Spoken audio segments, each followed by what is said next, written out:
美国最新公布的通膨年增率直接冲到了 4.0%， 创下了1年多以来的最大涨幅。你想想这数字听起来吓不吓人？但华尔街那帮穿着高定西装的精英们，看完这个吓死人的数字，不但没跑，反而还砸了几百亿美金疯狂抢购美债呢。你觉得这很反直觉对吧？更离谱的是，如果你跟着新闻标题觉得完蛋了，这下通膨要失控了，然后急急忙忙把你手里的美债赔钱卖掉，那你刚好就把筹码精准的到进了外资的口袋里了嘛。这绝对不是什么阴谋论，这是一场利用数据双面性来收割散户的阳谋。而且这件事跟你银行定存里那点微薄的利息可是有这非常致命的关系哦。大家好，我是麦门，一个在市场里被摩擦了4-5年，终于学会跟市场低头的投资人。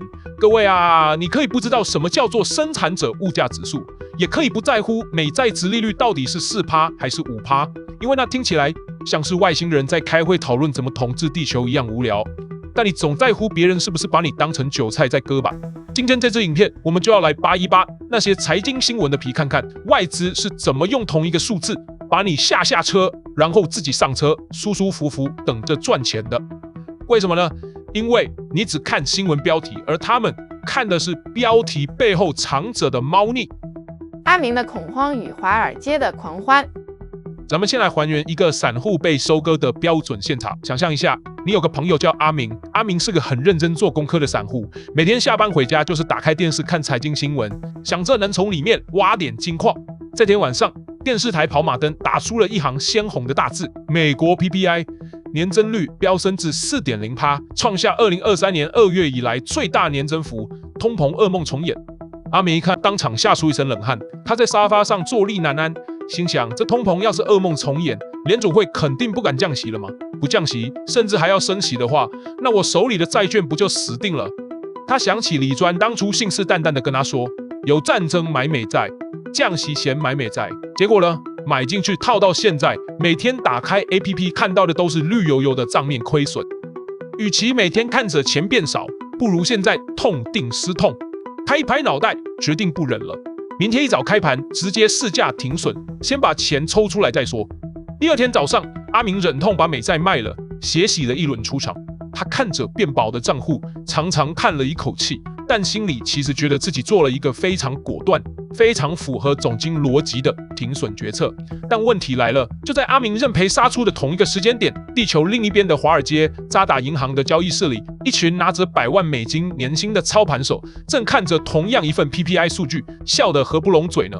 他们不但没有抛售，反而发布了一份报告，大声疾呼：现在10年期美债殖利率在 4.25% 以上，极具吸引力，大家赶快买！你说多有意思？同一份通膨数据，阿明看到的是世界末日，华尔街看到的却是黄金屋。难道是阿明比较笨吗？还是华尔街的数学没学好？都不是，是因为阿明看的是媒体写给散户看的惊悚小说，而华尔街看的是数据深处的真实密码。面对同一个指标，一条路通往恐慌割肉，另一条路通往低阶捞底，而绝大多数的散户永远都会不由自主地走向恐慌的那一条。词汇扒皮法 ，PPI 到底在搞什么鬼？要搞懂华尔街到底在笑什么，我们得先把 PPI 这个听起来很高级的词汇扒一层皮下来。PPI 叫生产者物价指数，翻译成白话就是工厂老板的生产成本到底变贵还是变便宜了。你想如果成本贵了，老板不可能佛心自己吞下去嘛，他一定转嫁给消费者，所以它是消费者物价指数的先行指标。新闻标题说 PPI 年增率 4.0%， 创1年多新高，听起来真的很恐怖。但华尔街操盘手根本不看这一个，他们看的是括号里的预期值。市场原本预期会飙到 4.6%， 什么概念啊？就好比你老婆去逛百货公司周年庆，你出门前预期她会刷掉你46000块，结果她回家一结账只花了4万块。虽然4万块还是很多钱，但你原本已经做好要去借信贷破产的准备了，现在是不是反而松了一口气？华尔街就是那个松了口气的老公。这还不算奇葩，你以为这就完了？我们再往下看，年增率这个东西很容易受去年基期的影响。真正反映当下通膨有没有失控的，其实是月增率。新闻没告诉你这个月 PPI 月增率只有 0.5%， 而市场预期可是高达 1.1%， 实际数字连预期的一半都不到。这代表什么？代表通膨不但没失控，还在急速踩刹车呢。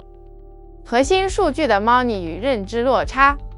如果说月增 0.5% 是定心丸，那决定让外资砸钱买美债的底气其实是核心 PPI。什么叫核心？就是剔除掉那些每天发神经跳来跳去的能源和食品价格，剩下最稳定的成本，这才是联准会真正在乎的通膨粘性。结果一翻牌，你猜怎么？核心月增率从前2个月的 0.5% 直接大幅降温到了 0.2%。我们把这几个数字串起来看，市场以为通膨重来，实际只有 4.0%。短期月增腰斩到 0.5%， 最顽固的核心掉到 0.2%， 翻译成大白话就是工厂成本压力正在全面消退，通膨黏不住了。既然通膨降温，联准会还需要维持吓人的高利率吗？当然不用嘛。华尔街结论很简单，通膨受控，利率迟早要降，现在不买，难道等降息去追高吗？阿明因为一个农场标题把美债卖在了最低点，而华尔街看着核心月增 0.2%， 把阿明丢掉的筹码全硬吃下来了。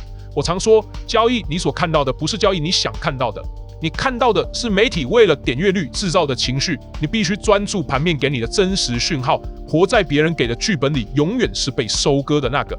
看懂真实资金逻辑，你才能变成有思考能力的投资人。如果你觉得这种拆解新闻背后逻辑的方式有点意思，先订阅一下频道，顺手点个赞。下次华尔街又在搞数字猫腻的时候，我更新影片，你才不会错过。好，我们继续往下挖。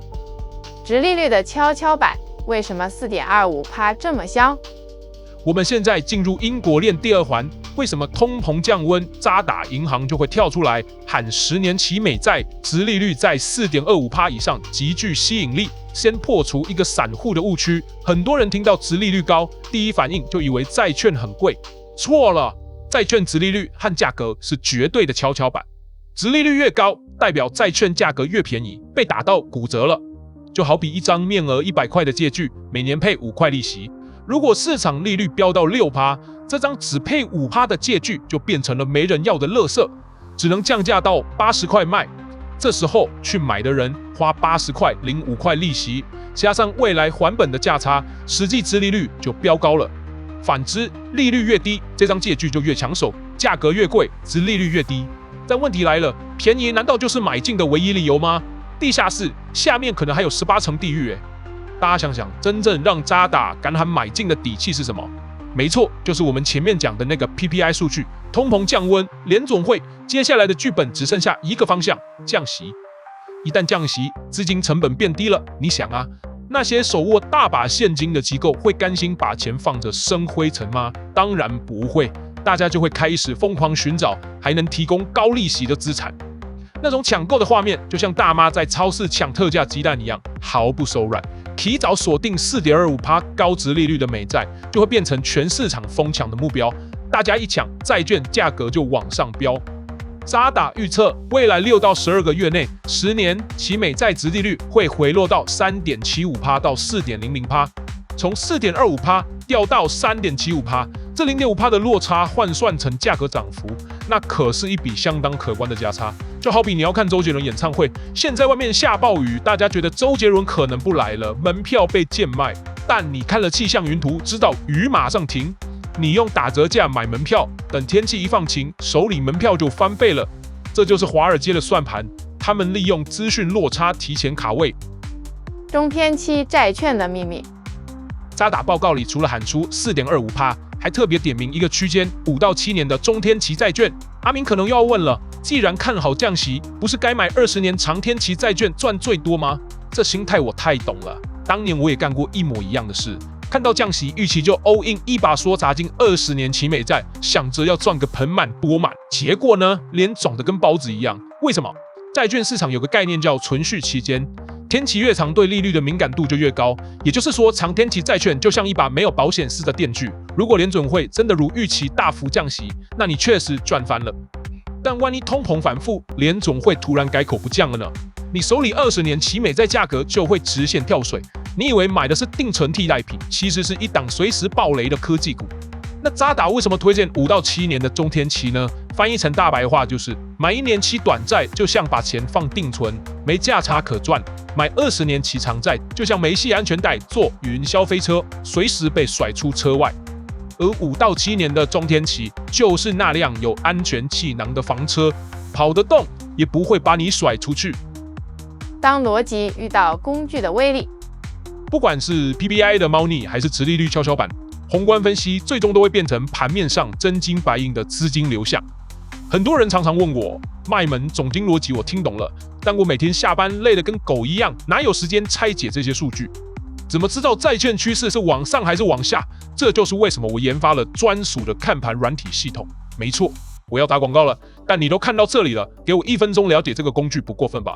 很多人看盘最大的痛点就是没有系统，你开了10个视窗，一个看技术线型，一个看外资筹码，一个看总经新闻，最后脑袋糊成一团，一拍脑袋凭直觉进场，结果刚好接到外资倒出来的货。我的这套软体核心逻辑非常暴力，直接把主力筹码的变化标示在 K 线图上。我不在乎新闻怎么写通膨，我只在乎真金白银往哪里流，方向不对，努力白费。如果你连现在的风往哪吹都不知道，教科书背在手，进场也是被按在地上摩擦。当主力释放危险讯号或在低档偷偷卡位时，别人在猜，你的手机就收到通知了，一眼读懂局势，协助你快速判断。如果你还想更深度了解思考逻辑，我的专栏每天更新盘面追踪，给你框架，学会钓鱼，连结放在下面。好，广告结束，继续讲最危险的地方。不要把外资当神，风险的 B 面。专栏常提醒大家一件事：按图施工，把策略画在 K 线图上，机械化执行，而不是看外资报告无脑 all in。听起来好像现在闭着眼睛买美债就能发财，对吧？如果到这里就结束，那我跟外面投顾明灯有什么两样？我必须把事情的 B 面残酷的摊在你们面前。PPI 降温，利率回落，在逻辑上很完美，但现实金融市场没有100%。你想想看，2024年底、2025年初的时候吗？华尔街顶级投行信誓旦旦预测联准会2025年至少降息6次。当时市场疯狂买进美债，结果不出意外的发生了意外，通膨突然出现翘尾反弹，联准会立刻变脸喊降息不急。原本预期的6次降息一路下修，那段时间美债价格被杀到见骨，跟着外资报告冲进去的散户直接躺平毕业了。外资机构会打脸自己吗？太会了！今天喊4.25% 是甜蜜点，明天通膨反常飙高，他们绝对第一时间发新报告，把目标价调到5.0%，顺手把筹码全倒给你。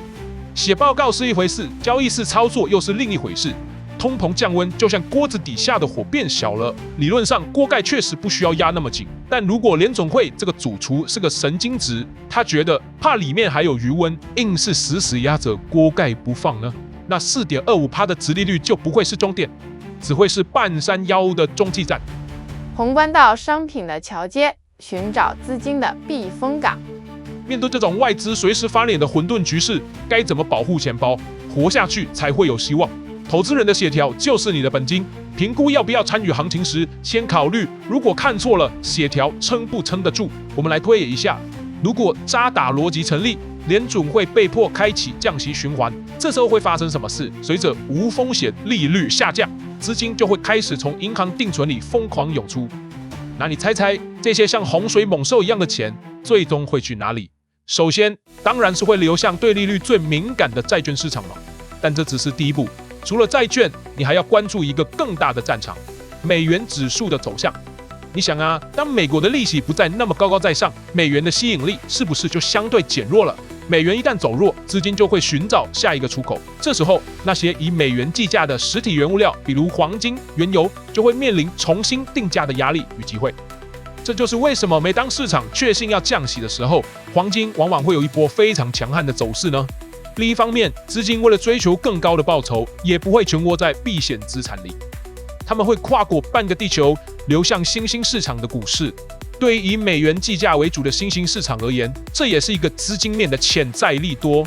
你看懂了吗？一份小小的 PPI 数据牵动的是债券、汇率、原物料的全面联动。理解这个数字在整个资金传导链条里的位置，看懂机制运作、大方向的轮廓，就清清楚楚了。留言引导与终局的思考。同一份 PPI 数据，新闻喊通膨噩梦重演，华尔街喊4.25%殖利率超香。如果你手里有笔闲钱，你会选择相信恐慌，把钱放定存，还是跟着渣打逻辑去卡位那些可能迎来降息利多的中天期资产？或者觉得联准会根本在装神弄鬼，通膨随时反咬，在下面留言告诉我你的看法，或者你最近遇到了什么被数据打脸的经验。我想知道，在这个极度精神分裂的市场里，大家都是怎么活下来的。别当最后一个知道的人。今天主题就讲到这里。如果你觉得这种扒开新闻表皮、直击底层逻辑的方式有帮助，强烈建议把前面几期影片也看一下。总经逻辑环环相扣，这期是上期的延伸，下期又是这期的发展。我希望你们从这里带走的不只是一个买卖的点位，而是一套看透市场荒谬的逻辑框架。当你学会拨开新闻标题的皮，去直视底下真金白银的流动，你才算是真正掌握了在这个残酷市场里活下去的本钱。这一套本领别人偷不走，也能让你在下一次外资变脸时，不再是那个被收割的阿明。接下来局势绝对更加动荡。如果下个月通膨数据出现意外，今天这套剧本可能瞬间超级大反转。而政治面随时可能出现的黑天鹅，更会增添无数变数。如果你不想成为最后一个知道真相跑路的韭菜，不想错过更深度的局势分析，订阅频道，打开小铃铛。这是一个吃人不吐骨头的战场，只为波段大行情而出手，不为蝇头小利而忙活，保护好你的血条。我们下周见。